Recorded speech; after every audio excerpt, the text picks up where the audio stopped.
একজন প্রকৃত বন্ধু খুব ভালো শ্রোতা হয়, যে তোমার প্রত্যেকটা সমস্যার কথা মন দিয়ে শুনবে আর তারপর তোমার সাথে মিলে সেগুলো সমাধান করার চেষ্টা করবে।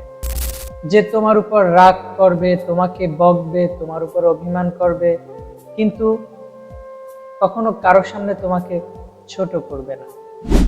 অন্যদিকে একজন টক্সিক বন্ধু, যে তার নিজের সমস্যার সময় তোমায় পাশে চাইবে, কিন্তু তোমার সমস্যায় কখনোই তুমি তাকে পাশে পাবে না। কখনো যদি ভুল করেও তোমার উপকার করে ফেলে, তাহলে বরাবরই সেই উপকারের কথা মনে করিয়ে তোমাকে ছোট করবে। রোগা, মোটা, ফর্সা, কালো, লম্বা, বেটে, তুমি যেমনই হও না কেন, যে তোমার প্রকৃত বন্ধু, তুমি যেমন আছো তোমাকে সে সেভাবেই ভালোবাসবে।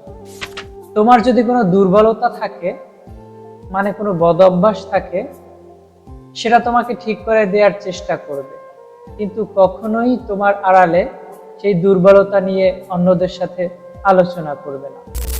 বরং যে জায়গায় তুমি উপস্থিত থাকবে না, সেখানে যদি তোমাকে নিয়ে নিন্দাও করা হয়, তোমার প্রকৃত বন্ধু তোমারই পক্ষ নিয়ে কথা বলবে। অথচ টক্সিক বন্ধুরা এমনটা দেখাবে যেন তার থেকে ভালো এই পৃথিবীতে তোমাকে আর কেউই বাসে না, কিন্তু যেই মুহূর্তে তুমি পিছনে ফিরবে, ঠিক ওই সময়টাই তোমার নামে নিন্দা শুরু করবে।